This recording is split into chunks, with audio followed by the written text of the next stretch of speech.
दोस्तों, आज की कहानी है उसके गुस्से के साए में मैं।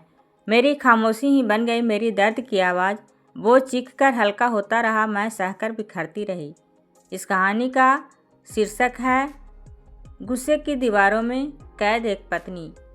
मेरी शादी को समाज ने सुखद संजोग कहा था, क्योंकि मेरे पति मेहनती थे, जिम्मेदार थे और बाहर की दुनिया में उन्हें एक आदर्श इंसान माना जाता था।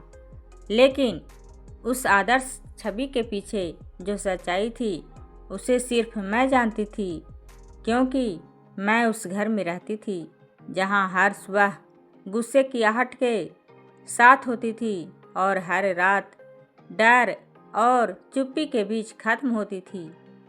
शादी के शुरुआती दिनों में मैंने सोचा था कि शायद यह उनका स्वभाव है जो समय के साथ बदल जाएगा, क्योंकि हर इंसान में कुछ कमियां होती है और पत्नी का काम होता है उन्हें समझना, समझाना। इसीलिए मैंने समझौते को प्यार समझ लिया और सहने को अपना फर्ज मान लिया। लेकिन मुझे यह एहसास नहीं हुआ कि मैं धीरे धीरे अपने अस्तित्व को उसी समझौते के नीचे दबा रही हूँ। मेरे पति का गुस्सा किसी एक बात पर नहीं फूटता था, वह हर बात में घुला हुआ था। उनकी आवाज़ में आदेश होता था, शब्दों में ताना और आंखों में हमेशा शिकायत। अगर चाय थोड़ी ठंडी हो गई हो तो गुस्सा, अगर सब्जी मन की नहीं बनी हो तो गुस्सा, अगर मैं थकी हुई दिख जाऊं तो गुस्सा, और अगर मैं चुप रहूं तो भी गुस्सा। धीरे धीरे मैंने अपने चेहरे से भाव हटाने शुरू कर दिए, क्योंकि मुस्कान उन्हें चुभती थी और उदासी उन्हें चिड़चिड़ा देती थी। मैं हर समय सावधान रहने लगी कि कब क्या बोलना है, कब चुप रहना है और कब बस सिर झुका लेना है। मेरा पूरा जीवन उनके मूड के हिसाब से चलने लगा। मैं पत्नी कम और डर में जीने वाली परछाई ज़्यादा बन गई थी। मुझे याद नहीं कि आखिरी बार मैंने खुलकर कब हंसकर बात की थी या बिना सोचे कब कुछ कहा था।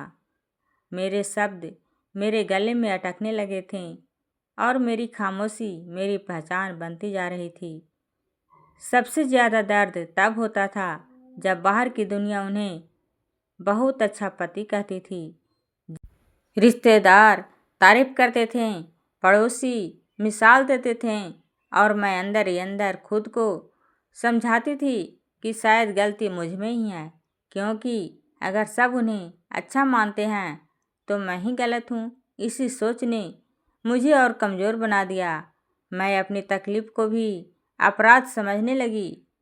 मेरी माँ जब मिलने आई तो उन्होंने मेरी आँखों की थकान देखी, मेरे चेहरे की बुझी हुई रौनक देखी और बिना कुछ पूछे मेरा हाथ पकड़ लिया।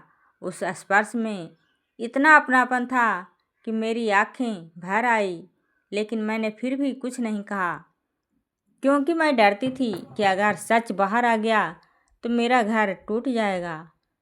और यही डर मुझे हर दिन तोड़ रहा था। समय बीतता गया और उनके गुस्से के साथ मेरा आत्मसम्मान भी घटता गया। एक दिन उन्होंने गुस्से में कह दिया कि मैं किसी काम की नहीं हूँ, कि मुझसे कुछ नहीं होता, और उस एक वाक्य ने मेरे भीतर कुछ जगा दिया। उस रात मैं देर तक जागती रही और पहली बार मैंने खुद से सवाल किया कि क्या शादी का मतलब यही है कि एक औरत अपनी आवाज़ खो दे? क्या प्यार का अर्थ यही है कि सिर्फ सहा जाए और समझाया जाए, लेकिन कभी समझा न जाए? उसी रात मैंने फैसला किया कि मैं खुद को पूरी तरह खोने नहीं दूंगी। अगली सुबह जब उन्होंने ऊंची आवाज़ में बात की तो मेरा दिल बहुत ज़ोर से धड़क रहा था, हाथ काँप रहे थे, लेकिन मैंने फिर भी शांत आवाज़ में कहा कि मुझसे इस तरह बात मत कीजिए। उन्हें यकीन नहीं हुआ कि मैं जवाब दे रही हूँ। उन्होंने ताना मारा और मुझे डराने की कोशिश की, लेकिन उस दिन मैं पीछे नहीं हटी। उस एक वाक ने मेरे अंदर बहुत हिम्मत भर दी। हालांकि उसके बाद सब कुछ आसान नहीं हुआ। उनके गुस्से में कोई जादू से कमी नहीं आई। झगड़े हुए, आंसू बहे। कई बार मैंने फिर खुद को कमज़ोर महसूस किया, लेकिन अब फर्क यह था कि मैं चुप नहीं रहती थी। मैं डरती थी लेकिन बोलती थी, और बोलते बोलते मैंने खुद को थोड़ा थोड़ा वापस पाना शुरू किया। मैंने साफ कहा कि गुस्सा हो सकता है, बहस हो सकती है, लेकिन अपमान नहीं सहा जाएगा। अगर आवाज़ ऊंची होगी तो मैं बात रोक दूंगी, अगर शब्द चुभेंगे तो मैं जवाब दूंगी। उन्हें यह बदलाव स्वीकार करने में बहुत समय लगा।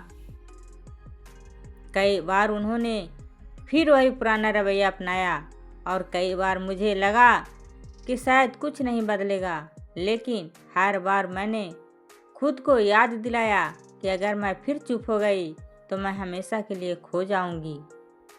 धीरे धीरे उन्होंने भी महसूस किया कि मेरा बदलना रिश्ते को तोड़ने के लिए नहीं, बल्कि बचाने के लिए है।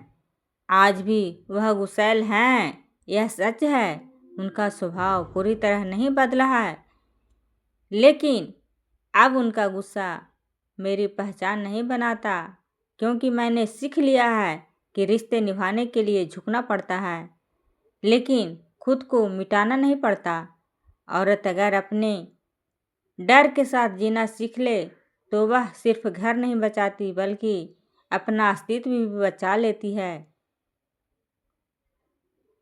यह कहानी सिर्फ मेरी नहीं है, यह हर उस औरत की कहानी है जो गुस्से के साए में रहते हुए भी खुद को जिंदा रखने की कोशिश करती है। और अंत में मैं बस यही कहना चाहती हूँ कि चुप्पी कभी भी समाधान नहीं होती, और जब एक औरत अपनी आवाज़ को पहचान लेती है, तब सबसे ऊंची दीवार भी गिरने लगती है।